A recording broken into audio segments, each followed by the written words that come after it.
আমাদের একজন মুসলিম ভাইকে কুপিয়ে জবাই করে হত্যা করা হবে, তখন আমরা পশ্চিমকালেও চুপ করে বসে থাকবো না। نحمده ونصلي على رسوله الكريم أما بعد فأعوذ بالله من الشيطان الرجيم بسم الله الرحمن الرحيم رب اشرح لي صدري ويسر لي أمري واحلل عقدة من لساني يفقهوا قولي।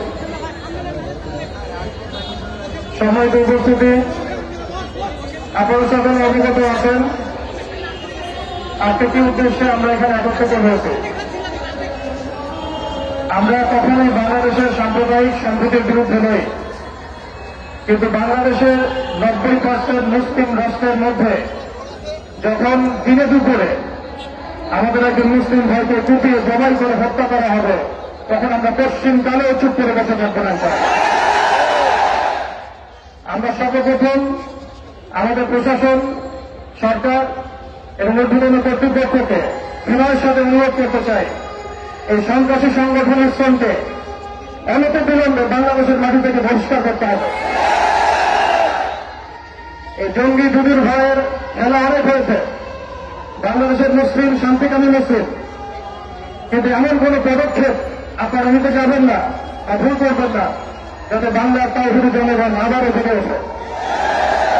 আমরা আল্লাহর কসম করে বলছি, যদি বাংলাদেশের তাওহীদি জনগণ একটাবার জেগে ওঠে, এর আগের মানুষরা যে পালানোর পথ পেয়েছে, আপনারা কিন্তু পালানোর পথে পাবেন না ইনশাআল্লাহ। আমরা উগ্রতার পথ বেছে নেব না, আমরা শান্তির পথ বেছে নেব ঠিকই, আমরা ধৈর্য দেব ঠিকই, কিন্তু আর কতজন ভাই মারা গেলে আমাদের হুঁশ ফিরবে? আর কতজন ভাই মারা গেলে আমাদের হুঁশ ফিরবে?